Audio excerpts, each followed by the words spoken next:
우리나라에도 이제 백신 접종이 시작되어졌죠. 11월이면 집단 면역이 형성될 것이다 라고 기대하고 있습니다만, 그래서 한 가닥 소망은 가져봅니다. 그러나 그럼에도 불구하고 모든 것들이 불확실하죠. 여전히 우리 앞길은 불확실합니다. 특별히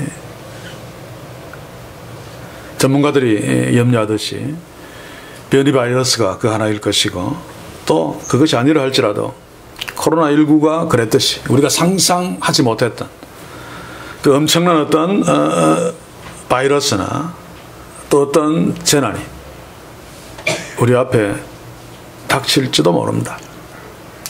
특별히 전문가들의 걱정이 뭔가 하면, 코로나19 백신이 참 좋은데 이렇게 긴 기간 동안 드문드문 이렇게 맞으면 오히려 더 큰 재앙을 불러올 수 있다라고 말하는 것에 저는 귀를 기울였습니다. 왜냐하면 이 바이러스가 변이를 참 잘하기 때문에 짧은 시간에 다 맞고, 그래서 변이할 기회를 주지 말아야 되는데 이렇게 긴 시간이 걸린다면 막을 수 없는 어떤 변종 바이러스가 나타날 수도 있다라고 하는 말에 좀 걱정이 되었습니다. 또 뿐만 아니라 코로나19로 세계가 완전히 변해버렸죠. 앞으로 어떻게 될지, 특별히 우리하고 직접 관련이 있는 미국의 바이든과 중국의 시진핑, 전혀 새로운 국면으로 방향으로 힘겨루기가 시작될 것입니다. 또 대한민국, 미국, 중국, 그리고 일본, 또 북한까지 가깝게는 그렇게 사이에 끼어 있는데 사실은 위험한 외줄타기를 하고 있죠. 어떻게 바람은 잘못 짚으면 깊은 나락으로 떨어질 수 있습니다. 이런 상황에 우리가 있습니다. 또 하나의 변수는 코로나19가 끝난 뒤에 북한이 또 어떻게 변화될 것인가. 또 사실은 굉장히 걱정해야 될 문제 중에 하나죠. 그리고 가장 현실적인 문제는 우리의 먹고 사는 문제, 경제 상황입니다. 세계가 그렇습니다만은 우리나라가 처해 있는 경제 상황도 상상을 초월할 정도로 어렵습니다. 미래를 장담할 수 없는. 그래서 우리의 자녀들이 참 걱정이 됩니다만은 특별히 중간 계층이 무너지고 있죠. 그런데도 아무런 문제가 없는 상류층 재벌들은 눈 하나 깜짝하지 아니하고 개판을 치고 있는 이 시대.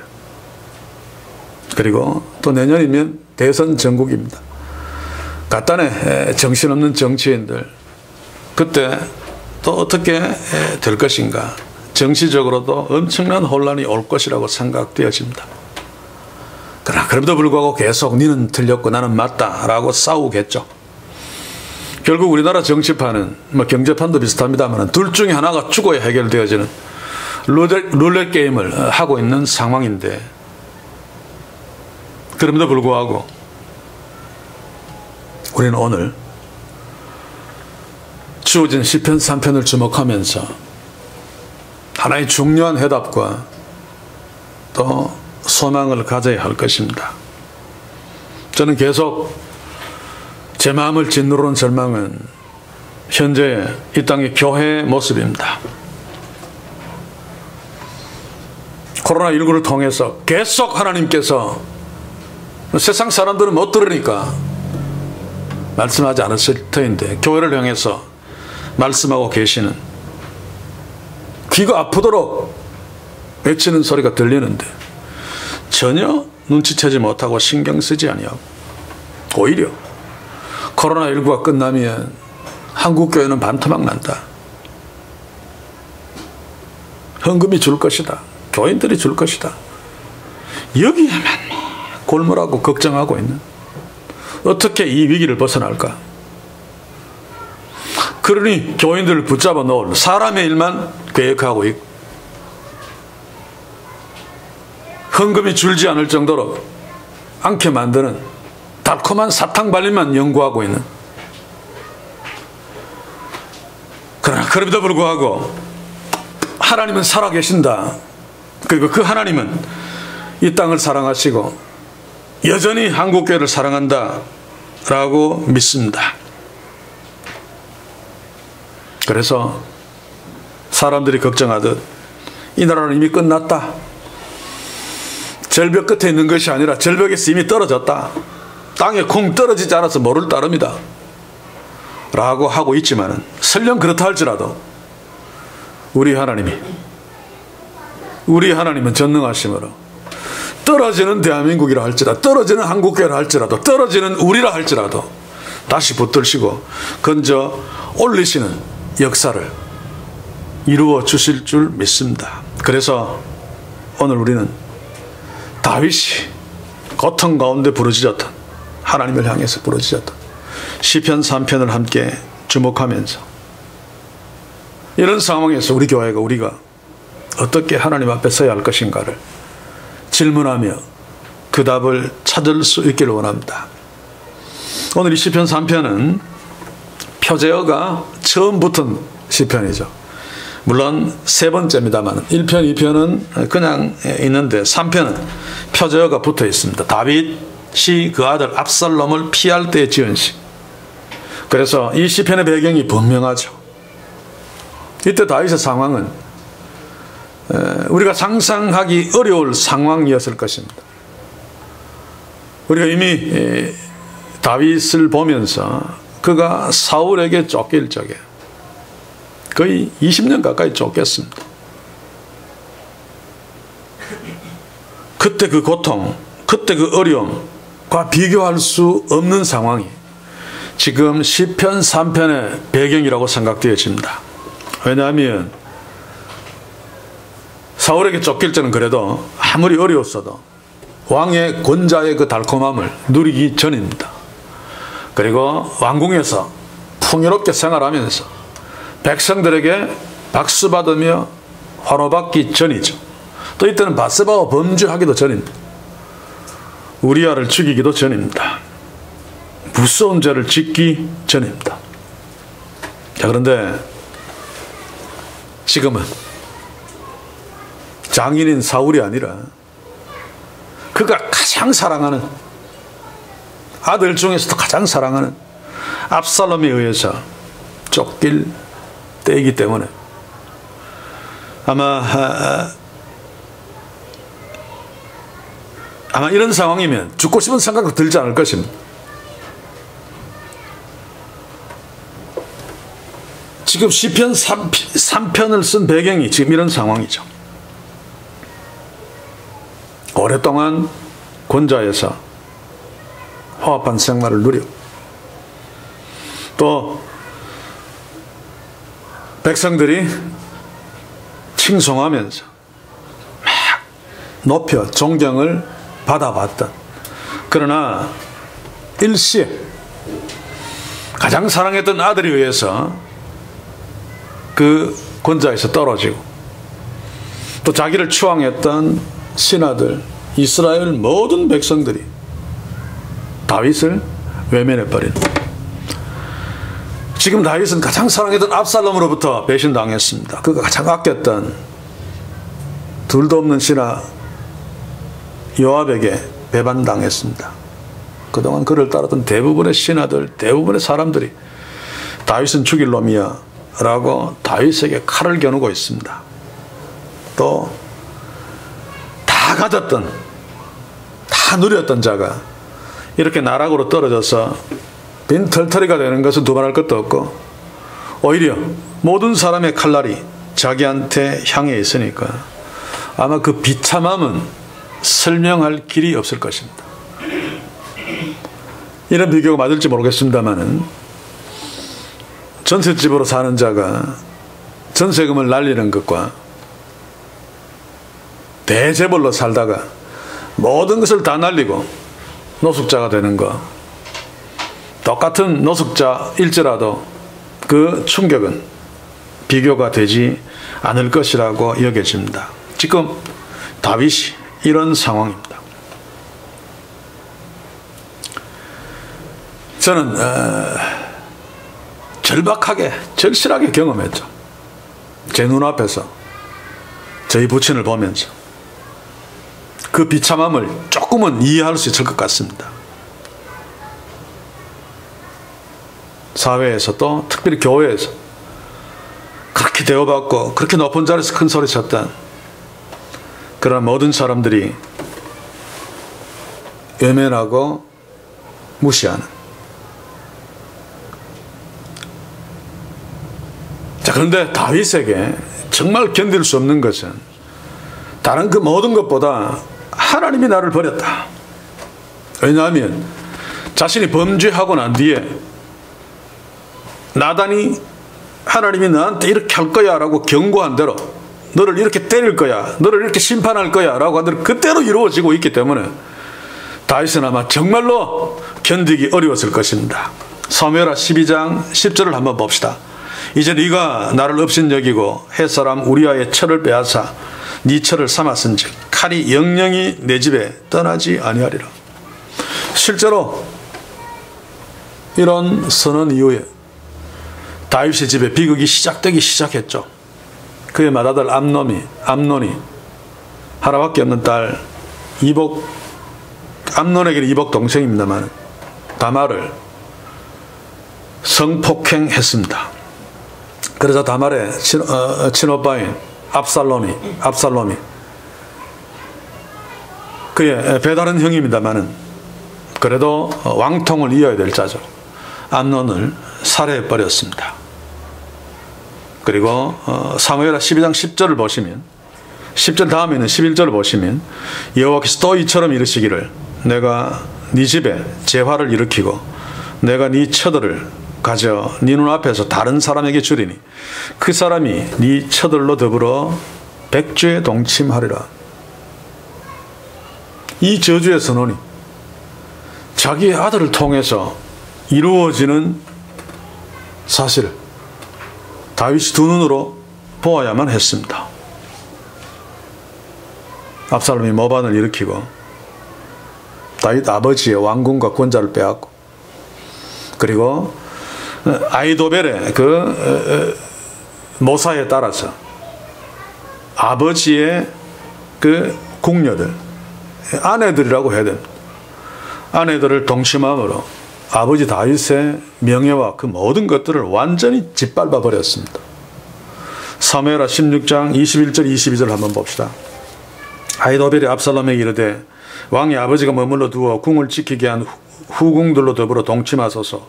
그리하면 왕께서 왕의 부친의 미워하는 바됨을 온 이스라엘이 들으리니 왕과 함께 있는 모든 사람의 힘이 더욱 강하여지리이다. 이에 사람들이 압살롬을 위하여 지붕에 장막을 치니 압살롬이 이스라엘 무리의 눈앞에서 그 부친의 후궁들로 더불어 동침하니라. 이때도 이런 모사를 제공한 이 아히도벨 다윗의 브레인이었죠. 바세바의 할아버지였는데 다윗이 등용해서 다윗 옆에서 다윗에게 모사를 해주었던 그런 브레인이었는데 다윗을 그냥 망하게 하는 정도가 아니라 완전히 그냥 명예 그 모든 것에 치명적인 일격을 가하는 그 아이디어를 그의 아들 압살롬에게 제공하고 압살롬은 그 짓을 함으로 다윗을 완전히 코너에 몰아버렸습니다. 자, 이것은 다윗 입장에서 볼 적에는 이미 하나님이 나단 선지자를 통해서 예고한 거죠. 선언한 것입니다. 그러니 그 심정이 어떻겠습니까? 하나님의 자녀들에게 가장 고통스러운 것은 현재 내가 무너져서 죽는다는 것보다 이것이 하나님의 심판이다라고 여겨질 적에 사실은 견디기 어렵죠. 아니라 할지라도 그런 소리를 들을 때 참 힘이 듭니다. 그래서 저는 특별히 이단들과 싸울 적에 그 전투가 격렬할 적에 운전할 때도 조심합니다. 예를 들어서 사고로 뭐 일을 당하면 그네들이 봐라 하나님이 저주했다 라고 하는 소리를 들을까 봐 겁이 나서. 근데 다윗은 이런 일이 그에게 닥쳤습니다. 거기에다가 주변 사람들이 다윗에게 하나님의 심판을 받았다고 손가락질까지 하고 있습니다. 3장 이제 1절 한번 봅시다. 여호와여 나의 대적이 어찌 그리 많은지요. 일어나 나를 치는 자가 많도소이다. 많은 사람이 있어 나를 가리켜 말하기를 저는 하나님께 도움을 얻지 못한다 하나이다. 다윗은 이제 끝났다. 하나님께 전혀 도움을 얻지 못한다 라고 주변 사람들이 말하고 있습니다. 내가 그렇게 여기고 있을 때에도 참 힘이 들고 미치겠는데 주저앉고 싶은데 주변 사람들까지 그 말을 하면 쿡 그냥 주저앉을 수밖에 없죠.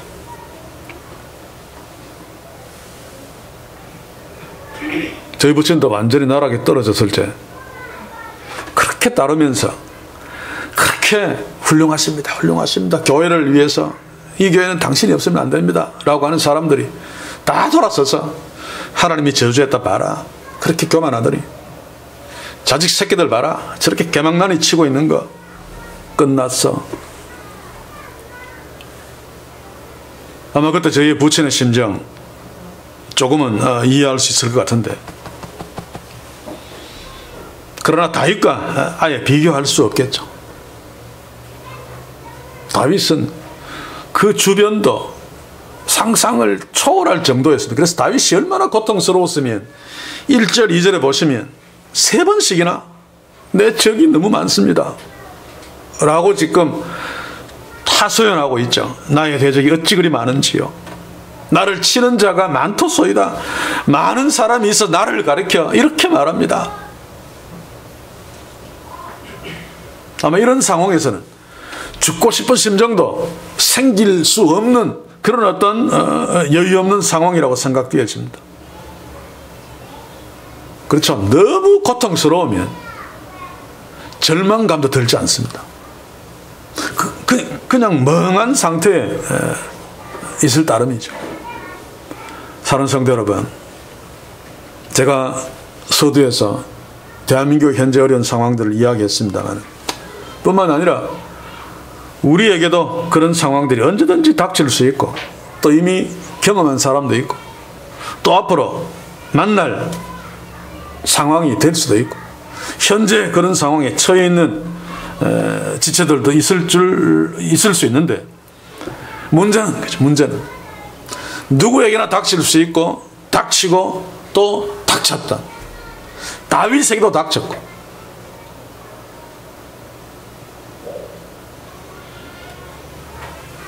우리 부친에게도 닥쳤다. 그런 상황들이 우리 앞에 전개될 적에 우리는 어떻게 무엇을 하면서 대처해야 되는가, 이게 중요하죠. 오늘 저는 이 답을 찾기 위해서 시편 3편을 닦겠습니다. 답은 간단합니다. 그렇죠? 절망의 때, 앞이 캄캄해서 아무것도 보이지 않을 때 전능하신 하나님이 만약에 개입하신다면 절벽에 떨어지기 전에 붙잡는 정도가 아니라 떨어져서 낙하하고 있는 상황을 할지라도 하나님이 건져 올리시기만 한다면, 하나님이 그렇게 작정하시고 건져 올리시기만 한다면 아무런 문제가 없습니다. 문제는 하나님이 역사해 주시는가. 하나님이 역사하죠. 왜냐하면 우리 아버지시기 때문에. 문제는 그 하나님을 우리가 그렇게 하실 것을 믿고 있는가. 이것이 문제입니다. 저는 믿습니다. 우리가 설령 믿지 않는다 할지라도 때가 되면 건져주실 것입니다. 문제는 건져주시기 전에 그 나락에 떨어지는 그 기간 동안 당할 고통, 그 마음의 상처들, 갈기갈기 찢겨지는 그 어려움들, 만약에 전능자 하나님이 나의 아버지시고 그분은 절벽에서 떨어지고 있는 중력의 법칙에 의해서 끝까지 떨어질 수밖에 없는 그런 상황이 있다 할지라도 건져 올리시는 분이시다라고 하는 사실을 믿고 붙들 수만 있다면 떨어지는 도중에도 아멘하며 찬송할 수 있을 텐데,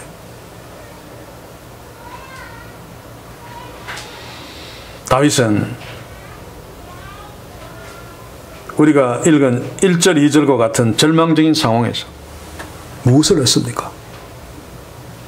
원수가 한두 명도 아니고 너무 많도소이다. 그것으로도 표현이 모자라서 3번씩이나 반복할 정도로, 그리고 주변 사람들은 다 하나같이 이제 끝나서 하나님도 돕지 않아 라고 하고 있는 상황에서 그가 무엇을 했습니까? 3절을 한번 보십시오. 2절과 3절을 같이 읽어야 되겠네요. 하나님께 도움을 얻지 못한다 하나이다. 그리고 셀라가 있죠. 이 셀라는 시편을 찬양하는 사람들은 잠시 쉬는 시간이죠. 이때 조바꿈이 일어납니다. 이 조바꿈을 위해서 잠시 간주 시간을 표현한 것인데, 아마 다윗의 개인적인 상황에 적용한다면 잠시 동안 좀 묵상하는 시간이겠죠. 이 찬양할 때는 셀라 잠시 쉬는 시간이 끝나면 그 다음 찬양에서 한 옥타브 올라갑니다. 한 옥타브 더 올라갑니다. 계속 올라갑니다. 지금 다윗이 잠시 그 고통 가운데서 답답함을 누르면서 셀라라고 하는 그 잠시 쉬는 시간에 다윗은 하나님을 묵상했을 것이라고 생각되었습니다. 그리고 그 하나님이 보이니까 3절부터 격렬하게 그 하나님을 향해 외치며 올라가요. 저는 다윗이 어떤 하나님을 생각했을까? 가장 먼저 골리앗 때를 떠올렸을 거라고 생각되었습니다. 가장 인상 깊은, 하나님이 자기를 간섭해 주셨던 놀라운 사건이었죠. 한번 읽어볼까요? 사무엘상 17장 45절. 다윗이 블레셋 사람에게 이르되 너는 칼과 창과 단창으로 내게 나오거니와 나는 만군의 여호와의 이름 곧 네가 모욕하는 이스라엘 군대에 하나님의 이름으로 내게 가노라.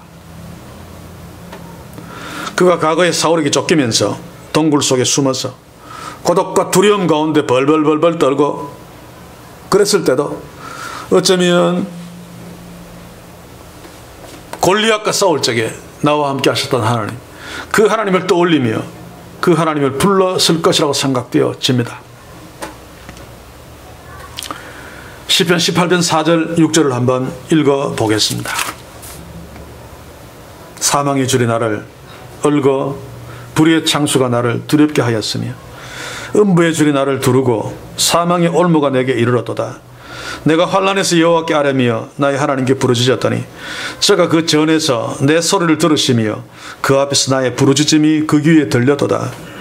사망의 줄이 나를 얽고, 이게 바로 사울이 점점 그의 포위망을 좁혀올 적에 아마 이런 표현들을 했을 것이라고 생각되어집니다.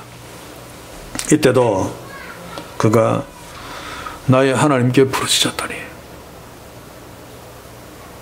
오늘 압살롬에 의해서 가장 절망적인 나락에서 캄캄해서 앞이 아무것도 보이지 않고 신음마저 낼 수 없는 상황이었지만, 그럼에도 다윗은 3절을 보시면 여호와여 여호와여 하나님의 이름을 부릅니다.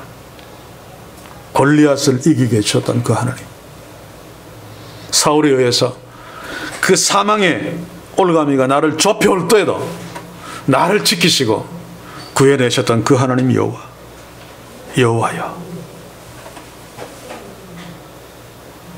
우리에게 이런 본능적인 믿음이 있어야 합니다.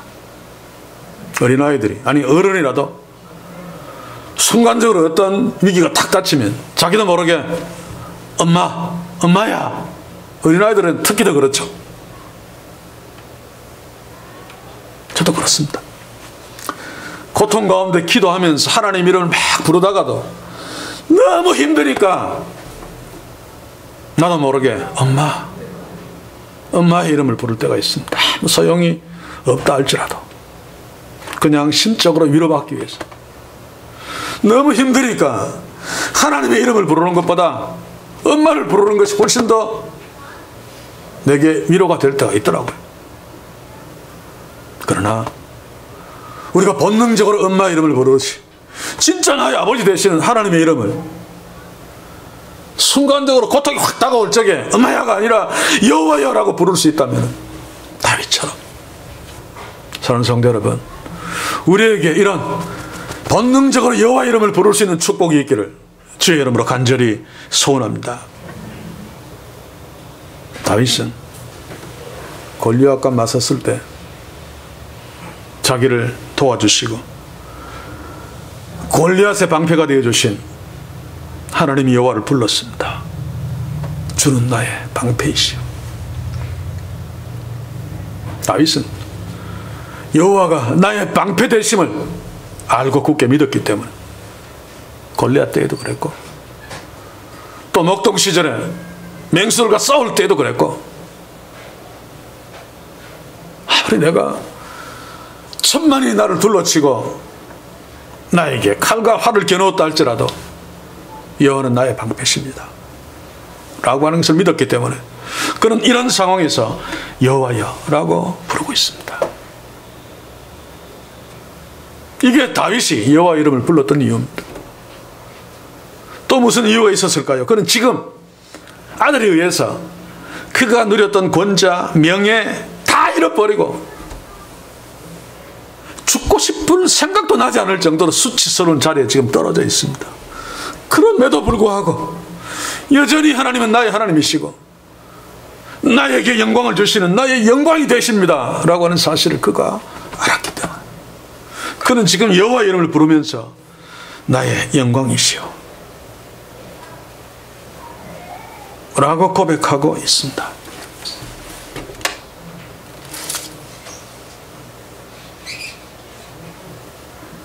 사랑하는 성도 여러분, 자기가 소유하고 있는 재물이 영광인 자는 그 재물이 사라지면 비참해지죠. 명예와 권세가 자신의 영광이었던 자가 그것이 사라지면 정말로 비참해집니다. 우리는 이미 이제 역사대로 묻히고 있습니다만 한국사를 통해서 가장 가까이에는 이명박 전 대통령, 박근혜 전 대통령을 보면서 실감하고 있죠. 연예인들을 통해서도 사람들이 인기가 높으면 높을수록 박수를 받으면 받을수록 그 끝은 엄청나게 비참해집니다. 그래서 저는 TV를 보면서도 무슨 트롯이든 뭐든 간에 미성년자가 나와서 노래 부르고 박수 치는 거 정말 싫습니다. 어른들 참 무슨 짓을 하는가. 다른 데 있지 않습니다. 너무 일찍 사람들의 박수를 받고 인기를 얻으면 너무 일찍 처참한 자리에 떨어지게 되죠. 그래서 쟤들이 나중에 좀 더 커서 그 박수와 인기가 다 사라지면 어떻게 살까 라고 하는 걱정이 앞서서 참 어른들이 너무 잔인하다, 방송국들이 너무 잔인하다, 전부 상업성 때문이죠. 그렇죠? 이렇게 사람은 비참해집니다. 성경이 이미 이야기하듯이 영광이 아무리 빛나도 아침에 잠시 피었다가 사라지는 안개와 같은 거죠. 인간의 영광은 풀의 꽃과 같습니다. 금방 지고 또 반드시 시들게 되어 있습니다. 다윗이 아마 그것을 처절하게 지금 체험하고 있을 것입니다. 그가 누렸던 부와 권자, 인기 아마 영원토록 갈 줄 착각했을지 모르겠는데 하루아침에 다 사라져 버리고 난 뒤에 그래 참으로 비참한 자리에 떨어졌을 적에 나에게 진짜 영광은 여호와께 주시는 영광이구나 라고 깨달은 거죠.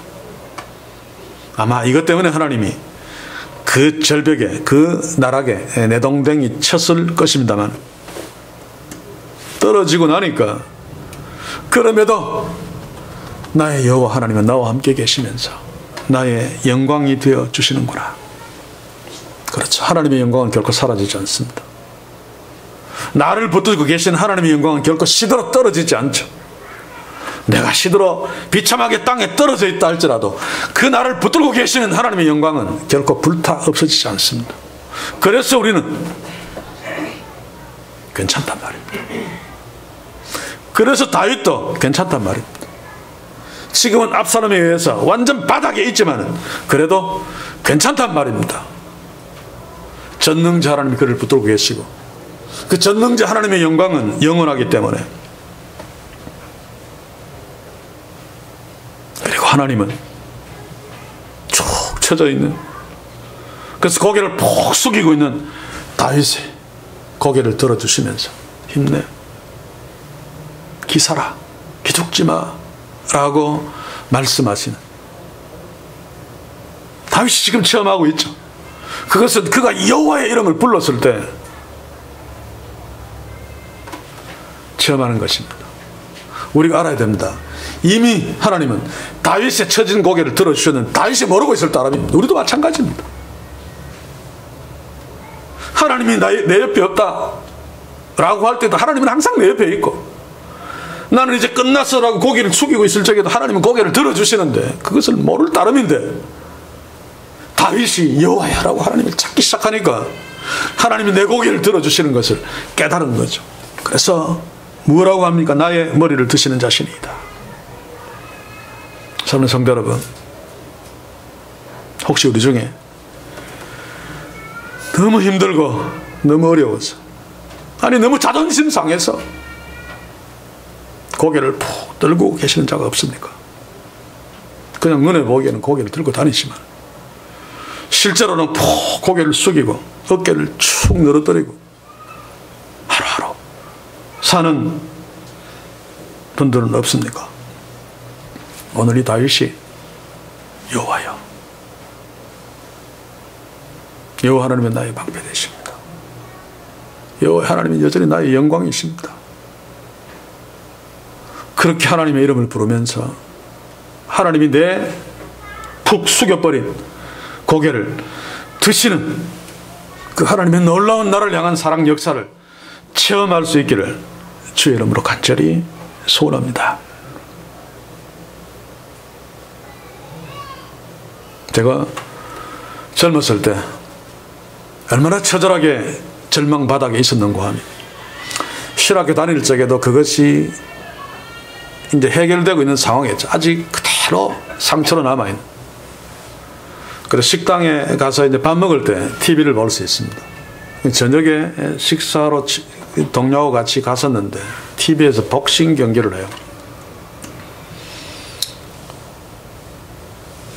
제법 잘했던 사람인데 무패였습니다. 그래서 아마 더욱 당황했을지도 모르겠는데 한순간에 그냥 케어 펀치를 맞고 푹 나가 떨어졌는데, 본인은 일어나려고 막 뻐덩뻐덩, 눈은 이미 빛을 잃었는데 일어나려고 뻐덩뻐덩 또 퍽 넘어지고, 또 일어나고 뻐덩뻐덩 되다 퍽 넘어지고, 그러니까 심판이 그냥, 제가 그것을 보면서 눈물을 줄줄 울었어요. 그러니 옆에 있던 전도사님이, 저 전도사님은 참 정도 많다. 그 권투 선수가 케어된 거 보고도 참 불쌍해서 눈물을 흘리. 아니었어요. 저는 제 모습을 보고 있었어요. 한 방 맞고 비참하게 쓰러져 있는데 그거 싫어서 뿌둥뿌둥 대면서 일어서려고 하는, 눈은 이미 풀렸고 다리는 이미 풀렸는데 또 빅 쓰러져 또 뿌둥뿌둥 일어서는. 근데 하나님이 너는 끝났어 라고 하는 것이 내 눈에 보이는 것처럼 보이니까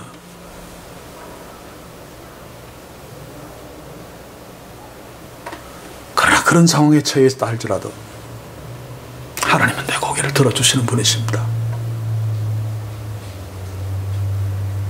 저는 얼마 지나지 않아서 하나님이 이미 이전에 내 고개를 들으셨구나 라고 하는 사실을 깨닫고, 힘이 나지 않아도 힘을 내려고 애쓰면서 여호와의 이름을 계속 불렀습니다.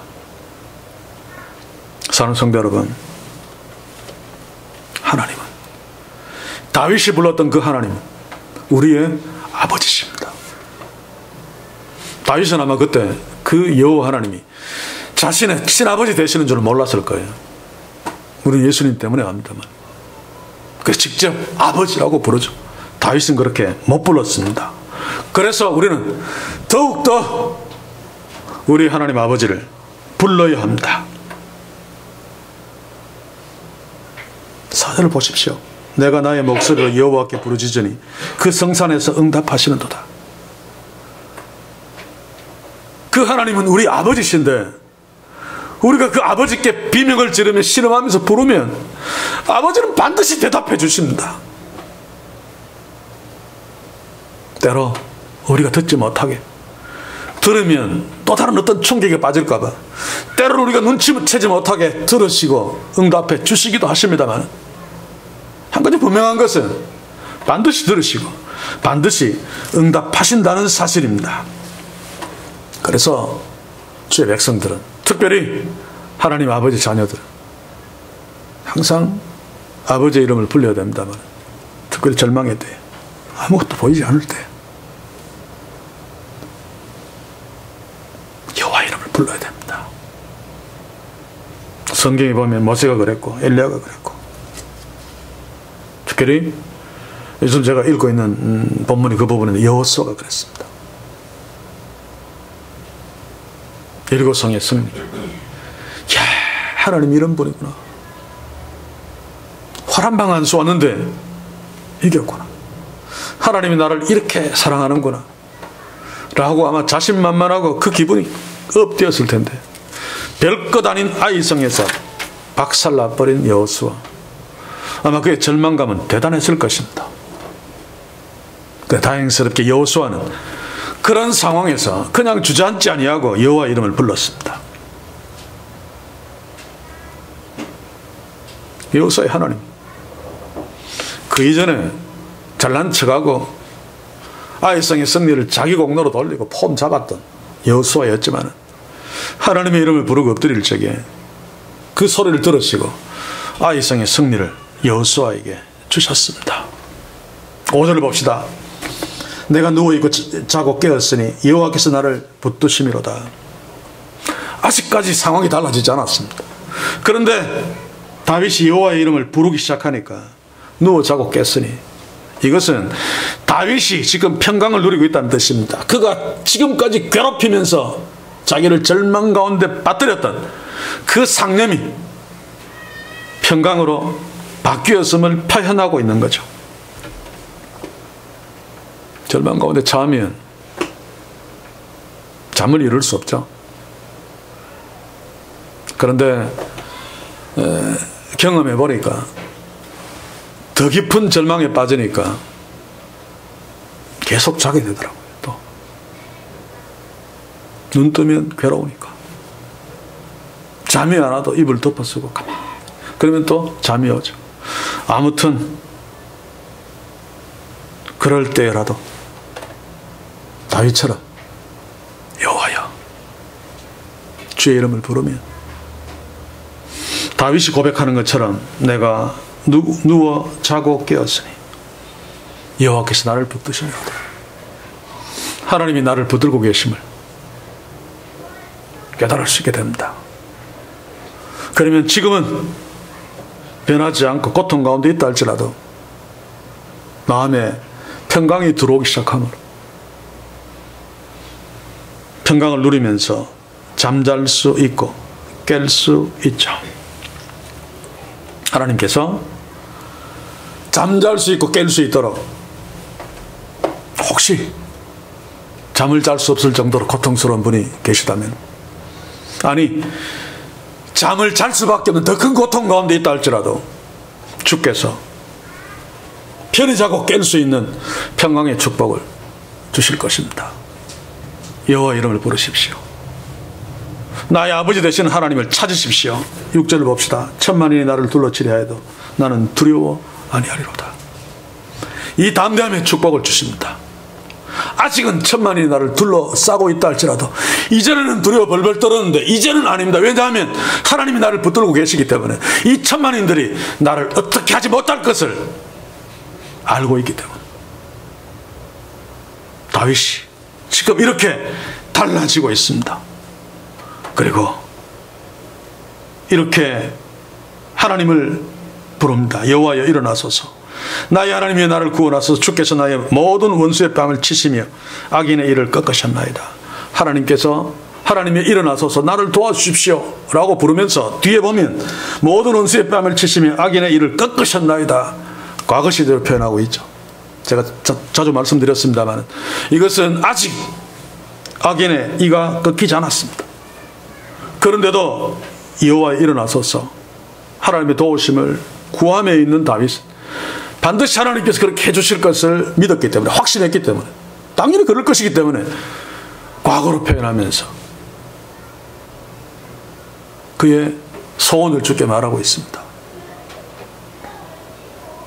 저도 심히 답답하고 고통스러울 때 아무리 기도해도 너무너무 힘들 적에 이스라엘 유대인들이 그랬던 것처럼 때로 과거로 많이 기도합니다. 지금 이게 너무 고통스러운데 어떻게 기도하는가 하면 하나님이 이것을 해결해 주신 것을 감사합니다.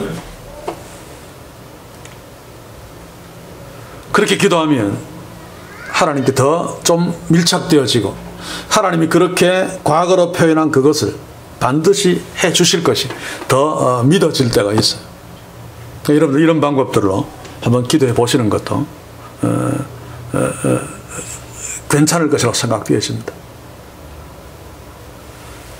하나님께 이루어 주십시오라고 하는 소원을 과거로 표현해서 내가 지금 병 중에 고통스럽습니다. 이 병 낫게 해주십시오 라고 기도하다가 주여 낫게 해주신 것을 감사합니다. 아직 안 나왔지만 낫게 해주실 것이기 때문에 다윗은 그렇게 하나님을 신뢰하면서 원수의 뺨을 치시며 악인을 깎으셨나이다 라고 하나님의 미래의 일하심을 확신하고 과거로 표현하고 있습니다. 우리에게 이런 다윗과 같은 믿음이 있어서 아직은 아닙니다만 반드시 우리의 문제들을 해결하시고 우리의 고통을 풀어주시고 우리에게 역사하셔서 우리가 과거로 표현하면서 하나님께 감사하는 그런 축복이 있기를 주의 이름으로 간절히 소원합니다. 이제 말씀을 마무리합시다.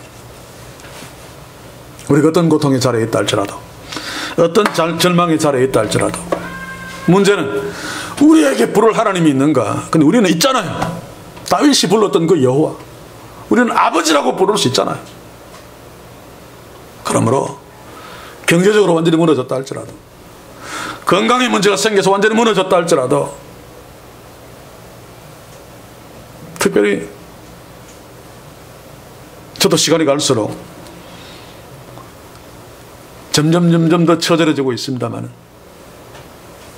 늙음의 자리 계속 그렇게 가는 자리에 있다 할지라도 또 직장 또 사업체에서 해결할 수 없을 것 같은 절망적인 문제 앞에 섰다 할지라도 특별히 자녀 문제, 이 부모들 입장에서는 가장 무거운 문제죠. 잘 돼도 걱정, 못 돼도 걱정,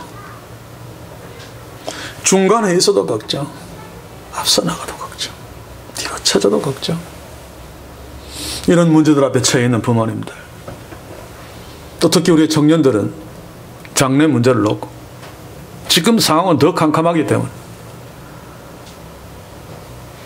내가 어떻게 될 것인가,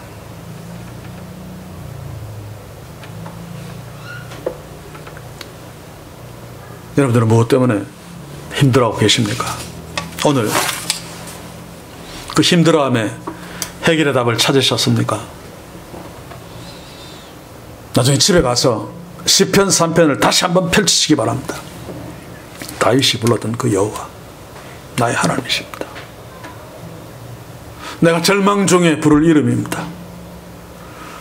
내가 처절하게 수치의 자리에 있다 할지라도 언제나 나의 영광이 되시는 분이십니다. 천만인이 나를 둘러치고 나를 공격한다 할지라도 언제나 나의 완벽한 방패가 되어주시는 분이 나의 아버지 되시는 우리의 하나님이십니다. 왜 그분의 이름을 부르지 않습니까? 그분의 이름을 부릅시다. 그래서 오늘 하려고 했던 염려하지 말라라고 하는 제목의 본문 끝이 믿음이 적은 자들아 라고 예수님이 말씀하시는 거죠. 믿음이 적은 자들아라고 하는 무슨 이야기입니까? 하나님은 분명히 너희를 그토록 사랑하시는데 까마귀보다 백합화보다, 그런데 그것을 제대로 믿지 못하고 벌벌 떨고 있는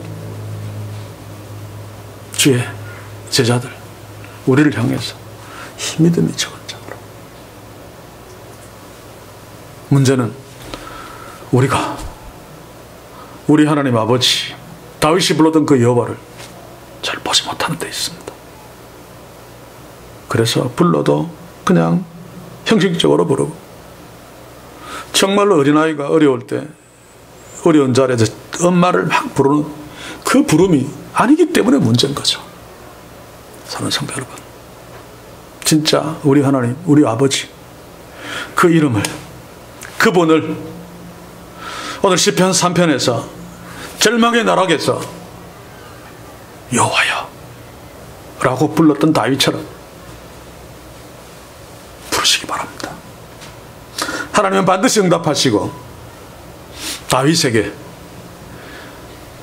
나락에 있는 다윗을 높은 자리에 올려 세우셨듯이 우리를, 또 이 나라를, 이 땅의 교회들을 다시 회복시키시고, 그러므로 사슴처럼 뛰면서 하나님을 찬송할 수 있을 것입니다.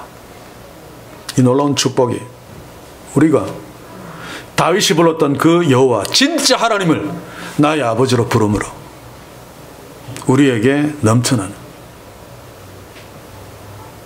그래서 그 축복을 과거로 표현하면서 하나님을 찬송하는 그런 놀라운 일들이 지금부터라도 우리에게 풍성하게 채워질 수 있기를 주의 이름으로 간절히 소원합니다. 기도합시다. 주여, 우리는 너무 연약하여 잘 될 때에도 하나님을 잘 부르지 못하고 찾지 않지만, 그러나 정말로 하나님의 이름을 부르며 하나님을 찾아야 될 어려운 때에도 어쩔 수 없이 기도를 하면서도, 하나님의 이름을 부르기는 하면서도 다윗처럼